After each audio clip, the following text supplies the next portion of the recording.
يا أهلا بالفيلموية. قبل ما نبدأ فيديو النهاردة حابين نشكركم على تفاعلكم ودعمكم على فيديوهاتنا، فما تنسوش بقى تعملوا لايك واشتراك في القناة علشان يوصل لكم كل جديد. يلا بينا نبدأ فيلمنا، وبنشوف مطاردة بين بطلنا فينسنت وبين صاحبه تايد وبين واحد مسلح بعد آخر عملية سرقة عملوها. وتايد حاول يضرب النار على الراجل رغم ان فينسنت كان بيحاول يمنعه، لكن هو أصر لحد ما اتضرب بالنار ومات.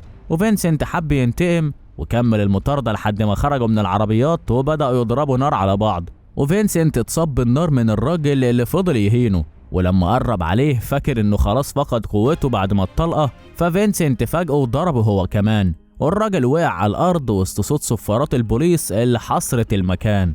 والراجل طلع بطاقة التعريف بتاعته وبيقول لفينسنت انه في مصيبة كبيرة، وطلع انه ضابط شرطة متخفي. وفينسنت اتصدم لما عرف انه قتل ضابط شرطة واتقبض عليه. بعدين شفناه بيتمرن في الزنزانة بتاعته. وبنشوف كمان ابو فينسنت اللي اسمه أليكس بيتصل بيه واحد صاحبه وبيقول له انهم اخيرا عرفوا مكان ابنه، وعرفوا انه كان شغال مع عصابة بتسرق ممتلكات واتقبض عليه، وكان اسمه في الفترة دي فيكتور. والشرطة بتحاول تلزق له تهمة قتل الضابط المتخفي. وأليكس بيروح السجن يزور ابنه وبيتعرض للتفتيش قبل ما يدخل، وبيضطر يسيب كل حاجته حتى النضارة عند الأمن. والسجن هناك حراسته مش سهلة. وبعد الإجراءات أليكس بيدخل يقابل فينسنت، ومن كلامهم بنعرف إن علاقتهم مش كويسة وإن فينسنت كان سايب البيت. وفينسنت بيتفاجئ إن أبوه عرف مكانه وبيسأله عرف إزاي.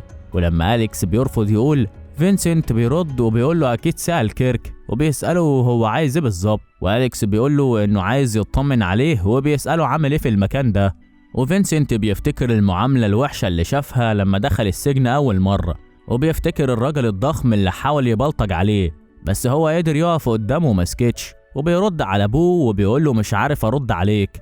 وأليكس بيسأله عن حكاية قتل الضابط المتخفي، وبيقول له لازم يقول الحقيقة عشان يقدر يساعده. وفينسنت بيحكي له انه كان بيهرب مع صاحبه من راجل بيطاردهم وما كانوش عارفين انه ضابط متخفي. وأليكس بيقاطعه وبيسأله لو فعلا هو اللي قتل الضابط. وفينسنت بيرد رد نظري وبيقول له لو انا عملت كده مش هيبقى غريب عليك. وفينسنت بيتعصب وبيقول له انه في المكان ده بسببه، عشان طول الوقت كان مشغول وما حضرش لحظات مهمة زي التخرج بتاعه. وفينسنت بيطلب منه يمشي وما يرجعش تاني. وبعد كده بننتقل لسجين تاني اسمه ماكس، واللي بيتقابل مع لجنة من الضباط وأخصائية اجتماعية عشان يقدم طلب خروج مشروط. وماكس بيتكلم بتكبر مع ضابط وبيسأله عن الجرح اللي عمله فيه، والضابط بيرد عليه وبيسأله عن جلسات الكهرباء اللي خدها ماكس. وماكس بيضحك من غير ما يرد، والأخصائية بتطلب منهم يبدأوا النقاش. وواحد من اللجنة بيقول إن ماكس اتحبس عشان فجر 4 قنابل، لكن ماكس بيصحح له وبيقول له إنهم كانوا 15 بس الشرطة ما اعترفتش غير ب4.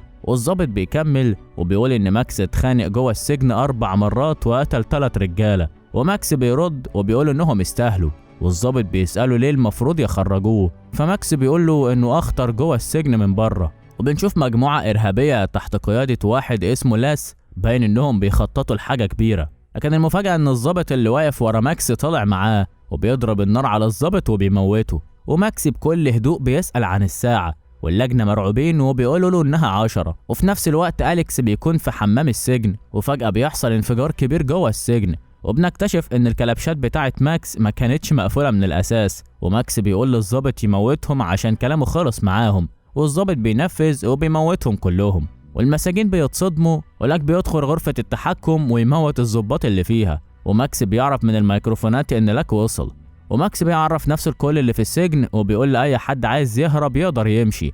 وفي الوقت ده أليكس بيكون واقع على الأرض بسبب الانفجار. وماكس بيكمل وبيقول إن أي حد هيقعد معاه تحت قيادته هيخلي الحكومة تنفذ كل طلباتهم. والمساجين مبسوطين وبيكسروا كل حاجة في طريقهم. وماكس بيطلب من الضابط اللي معاه يصوره علشان يذيع مطالبه للكل. والفيديو بيبدأ وماكس بيعرف نفسه عن سبب سجنه وعن السجن، وبيطلب يحرروا بقية عصابته اللي في السجون التانية. وبعدها بيقولوا انه اطلق سراح المساجين اللي كانوا عايزين الحرية. وأليكس بيسمع الكلام ده وبيحاول يطلع من الحمام، ولما بيخرج بيلاقي واحد لابس يونيفورم الضابط اللي فتشه في الأول، وبيلاحظ من الاسم اللي على البدلة انه مش هو الضابط. وأليكس بيعمل نفسه مش واخد باله وبيقول له انه متعور في كتفه وعايز يروح المستشفى. وفجأة المجرم بيقرر يقتله وبيضرب النار عليه، بس أليكس بيتفادى الرصاصة وبيتخانق معاه لحد ما بيموته. وفي الراديو بيجي نداء للمجرم عن صوت ضرب النار اللي اتسمع، بس أليكس بيرد كأنه المجرم وبيقول كان في حد بيحاول يهرب وقتلته. وبنرجع للشرطة اللي محاصرة المكان، وفي ضابط اسمه شارلز بيعرف باللي حصل وإن في مجموعة كبيرة من المساجين هربوا بعد الانفجار بس اتقبض عليهم كلهم. وبنرجع لماكس اللي بيقابل المساجين الجداد اللي انضموا ليه ومنهم فينسنت وصاحبه، وماكس بيسألهم ليه اختاروه بدل ما يهربوا، فواحد منهم بيتقدم وبيقول له إنه مستعد يعمل أي حاجة عشانه يا فندم. وماكس فجأة بيقرب منه وبيموته وبيقول للباقيين إن كلامه أول ما نطق بان عليه جاسوس. وبعد كده بيسألهم عن مخزن السلاح، وفينسنت بيرد عليه وبيقول له إنه عارف مكانه وبياخد المجموعة عشان يتسلحوا. وبنرجع لشارلز اللي بيهدد ماكس، لكن ماكس بضربتين نار بيقول له إنه موت رهينة، فبيخلي شارلز متوتر وبيطلب وقت أكتر عشان يقدر ينفذ طلباته. وفي نفس اللحظة أليكس بيتصل وبيطلب إنه يكلم شارلز، ولما بيكلمه بيقول له إنه شاف كل اللي حصل من غير ما ماكس ياخد باله، وإن ماكس بيكذب وما موتش حد. وبيقول لهم كمان إن الرهان كلهم في الكافيتيريا. وشارلز بيتفاجئ وبيسأله هو مين، بس أليكس بيرفض يقول اسمه الحقيقي وبيقول له اعتبرني صديق قديم. وأليكس بيتحرك شوية وبيقابل 2 من رجالة ماكس، وفي واحد منهم دخل الحمام وأليكس بيطلع سلاحه وبيموت الأول وبياخد منه سلاحه، ولما التاني بيخرج من الحمام بيموته برضه. وبنرجع لفينسنت اللي بياخد المجموعة المخزن السلاح، ولما لوك بيسأله ازاي مش شايل سلاح فينسنت بيرد وبيقول ان السلاح هو اللي دخله السجن، ولوك بيرد عليه ويقول له ان السلاح برضه هو اللي هيخرجك من هنا. وبنرجع لأليكس اللي بيقابل 2 تانيين وبيقرر يقتلهم، بس عنده مشكلة ان معاه طلقة واحدة بس، وبيستخدم الطلقة دي عشان يقتل واحد، والتاني بيهاجمه قبل ما يستخدم السلاح بس أليكس بيقتله بإيديه. وبعدين بنشوف ماكس وهو بيتكلم مع شارلز، لكن أول ما بيسمع صوت أليكس مع شارلز بيقول له هنتكلم بعدين. وبنشوف أليكس بعدها بيوصل لمخزن السلاح وبيشوف المساجين اللي انضموا لعصابة ماكس ومن ضمنهم ابنه فينسنت، وفينسنت بيشوفه بس ما بيقدرش يبلغ عن وجوده، وبيقول للمجموعة انه هيعمل حاجة وهيرجع. وفي اللحظة دي أليكس بيجهز قنبلة دخان ويرميها عليهم، فبيبدأوا يضربوا نار بشكل عشوائي، وأليكس بيطلع سلاحه وبيقتلهم واحد ورا التاني جوه الدخان.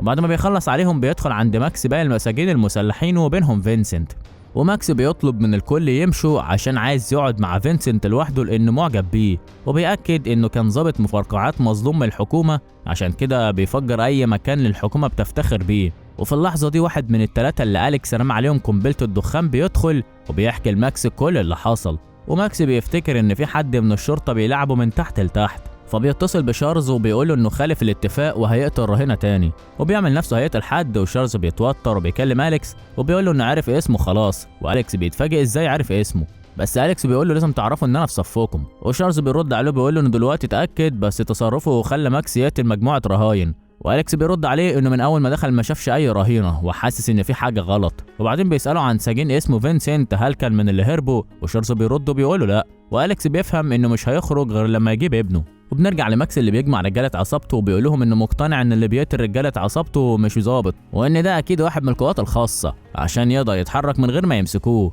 وبيقول لهم كمان انه هيدي $1,000,000 للي يقبض عليه، وفينسنت عارف ان ده ابوه بس بيمشي مع الباقيين ومش بيتكلم. وبنرجع لأليكس اللي بيدور على الرهاين وفعلا بيلاقيهم كلهم ميتين، وبيتصل بشارلز وبيقول له انه لا كل الرهاين قاتله. ولما بيفصل المكالمه بيظهر قدامه راجل ضخم وبيضربه ضربه بالطياره، وأليكس بيلاقي مقص صغير وبيفضل يطعنه بيه، بس الراجل الضخم بيفضل يخنقه لحد ما بيرميه على الارض جنب المسدس وبيموت الراجل الاول. والراجل وهو بيقع فوقه بيحاول يطعنه في رقبته، بس أليكس بيمسك ايده لحد ما بيموت. وبنروح لماكس اللي بيتصل بشارلز من رقم غريب، فشارلز بيفتكر انه أليكس وبيقول اسمه اول ما بيرد، وماكس بيعرف اسم أليكس. وبعدها ماكس بيسأل شارلز عملته ايه في طلبي، وشارلز بيرد وبيقول له عرفنا انك قتلت كل الرهاين. وماكس بيقول له ايوه طبعا عرفت من مخبرك، وشارلز بيتعصب وبيقول له ده مش مخبر ولا ظابط، ده حاجه اكبر من كده. وماكس بيرد عليه ان شارلز باين عليه واثق في المصدر ده وشارلز بيأكد له. وبنرجع لأليكس اللي بيتفاجئ ان اللي بيضرب عليه نار هو فينسنت ابنه، وأليكس بيحاول يقنعه يبعد عن اللي بيحصل، لكن فينسنت بيقول له ان ماكس عنده حق في اللي بيعمله عشان الظلم اللي اتعرض له، وكمان بيقول له انه عنده مبادئ وما بيأذيش رهاين. وأليكس بيحاول يفهمه ان ماكس مش زي ما هو فاهم، بس فينسنت مش مهتم وبيقول له انه بيحارب الظلم عكس ماكس اللي له اهداف تانية. وفينسنت بيقول له ماكس ما بيقتلش الابرياء عكس أليكس اللي قتل اصحاب ماكس، وأليكس بيحاول يقنعه ان كل الرهاين ماتوا بس فينسنت مش بيصدقه. وأليكس بيقول له انه شبه امه، وفينسنت بيتعصب اكتر، وأليكس بينصحه يفكر في كلامه بدل ما يموت على الفاضي. وفينسنت بيرد انه مش هيقتله وبيضربه بالنار في رجله وبيقول له لو تقدر تمشي امشي. وبنشوف أليكس مستخبي وبيطلع علبة خياطة من معاه وبيشيل الرصاصة من رجله وبيلفها بشاش عشان يوقف النزيف. وبعدين بيتصل بواحد من رجالة ماكس بجهاز لاسلكي وبيهددوا بعض، هو واضح انهم يعرفوا بعض من زمان.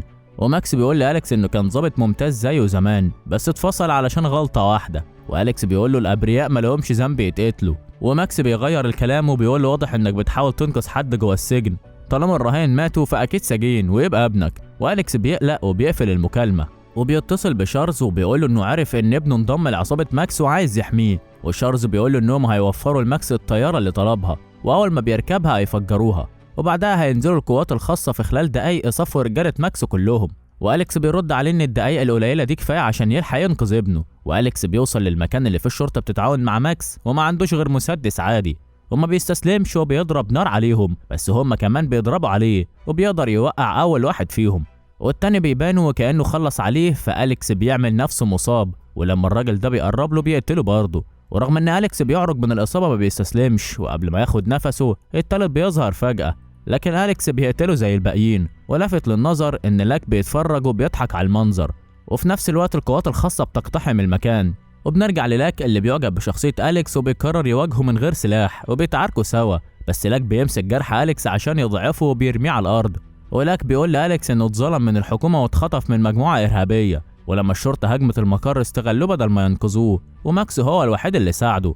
وأليكس بيضحك وفجأة بيهجم عليه وبيضربه لحد ما بيوقعه. وماكس في اللحظة دي بيوصل له تليفون من شارلز وبيقول له ان الطيارة هتوصل بعد 5 دقايق.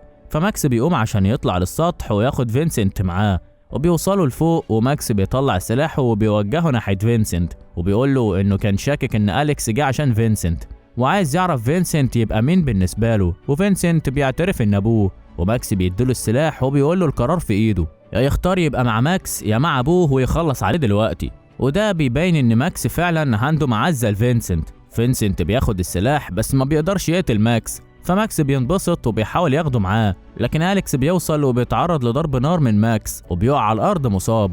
وفينسنت بيجري على أبوه وبيحضنه وبيشوف الحقيقة في تصرف ماكس. وقبل ما الطيارة توصل أليكس بيضرب النار على ماكس بس ما بيقعش، وماكس بيلحق يمسك سلم الطيارة وهي بتطير، وأليكس بيحضن ابنه وبيقول له يلا نروح البيت. وفعلا أليكس بيخرج مع فينسنت وهو عارف الحقيقة عن شغل أبوه. قولوا لي بقى ازاي الانتقام والعنف بيأثروا على علاقات الناس، وايه دور التفاهم في تحقيق السلام؟ هستنى رأيكم في الكومنتات، ودي بتكون نهاية فيلمنا النهاردة. قولوا لنا رأيكم في الفيلم في التعليقات، ولو عجبكم فيديو النهاردة اعملوا لايك واشتراك علشان تشوفوا ملخصاتنا اللي جاية. اشوفكم الفيديو الجاي، سلام.